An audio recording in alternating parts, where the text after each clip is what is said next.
টাকায় ভরে যাবে সিন্ধু, সম্পর্কও হবে মজবুত। ঘরে আনুন এই 7টি মূর্তি। প্রায়শই মানুষ নিজেদের ঘর সাজানোর জন্য নানা ধরনের মূর্তি রাখতে পছন্দ করেন, কিন্তু কখনো কি ভেবে দেখেছেন যে এই মূর্তিগুলি বাড়িতে রাখা কি আদৌ শুভ? আসলে এর মধ্যে কোনো বাস্তু ত্রুটিও থাকতে পারে, অর্থাৎ ভুল মূর্তি ঘরে রাখলে জীবনে নেতিবাচক প্রভাব পড়তে পারে। তাহলে জেনে নেওয়া যাক বাস্তুশাস্ত্র মেনে কোন মূর্তি বাড়িতে রাখা শুভ। গয়া মন্ত্রণালয় বৈদিক পাঠশালার পণ্ডিত রাজা আচার্য বলেন যে বেশ কিছু মূর্তি বাড়িতে রাখলে ইতিবাচক শক্তি বজায় থাকে। যেমন হাতির মূর্তি। ঘরে রাখুন একটি হাতির মূর্তি। হাতির মূর্তিটি রূপো বা পিতলের হওয়া উচিত।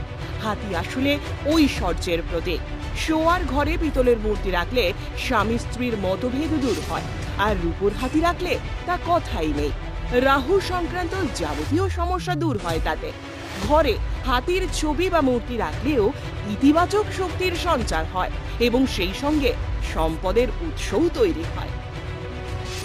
রাজহাঁসের মূর্তি। বাড়ির অতিথি কক্ষে একজোড়া রাজহাঁসের মূর্তি স্থাপন করা যেতে পারে। এতে প্রচুর ধন সম্পদ ও সমৃদ্ধির সম্ভাবনা বৃদ্ধি পায় এবং ঘরে সর্বদা শান্তি বিরাজ করবে। এর পাশাপাশি বিবাহিত জীবনেও সম্প্রীতি বজায় থাকবে। কচ্ছপের মূর্তি। এই মূর্তি ঘরে রাখলে উন্নতির পাশাপাশি ধন সম্পদেরও আগমন ঘটে। এতে আয়ুও বৃদ্ধি পায়। আর কচ্ছপের মূর্তি স্থাপনের জন্য পূর্ব ও উত্তর দিকই শ্রেষ্ঠ বলে মনে করা হয়।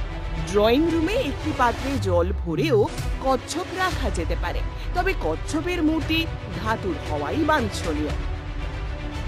টিয়া পাখির মূর্তি। বাস্তু অনুসারে স্টাডি রুমে বা যেখানে বাচ্চারা পড়াশোনা করে সেখানে একটি টিয়া পাখির মূর্তি বা ছবি রাখতেই পারেন। উত্তর দিকে টিয়া পাখির ছবি রাখলে পড়াশোনায় শিশুদের আগ্রহ বাড়ে স্মৃতিশক্তিও। টিয়া পাখি আসলে প্রেম, আনুগত্য, দীর্ঘ জীবন এবং সৌভাগ্যের প্রতীক। বাড়িতে অশান্তি, হতাশা, দারিদ্র্য এবং সুখের অভাব দেখা দিলে ঘরে একটি টিয়া পাখির ছবি বা মূর্তি স্থাপন করা উচিত। ফেংশুই মতে স্বামী স্ত্রীর মধ্যে প্রেমের সম্পর্ক মজবুত করার জন্যও এক জোড়া টিয়া পাখি রাখা যেতেই পারে। এছাড়াও রাখতে পারেন মাছের মূর্তি। অনেকেই বাড়ির অ্যাকোয়ারিয়ামে মাছ রাখেন, তবে পিতল কিংবা রূপো দিয়ে মাছের মূর্তি তৈরি করে বাড়িতে রাখা কিন্তু বেশ শুভ। বাস্তুশাস্ত্র অনুসারে এই মূর্তি ঘরে সুখ শান্তি প্রতিষ্ঠা করে এবং উন্নতির পথ খুলে দেয়। মাছ সুস্বাস্থ্য, সুখ, সমৃদ্ধি, সম্পদ এবং শক্তির প্রতীক। মাছের এই মূর্তি বাড়ির উত্তর পূর্ব বা পূর্ব দিকে রাখা যেতেই পারে।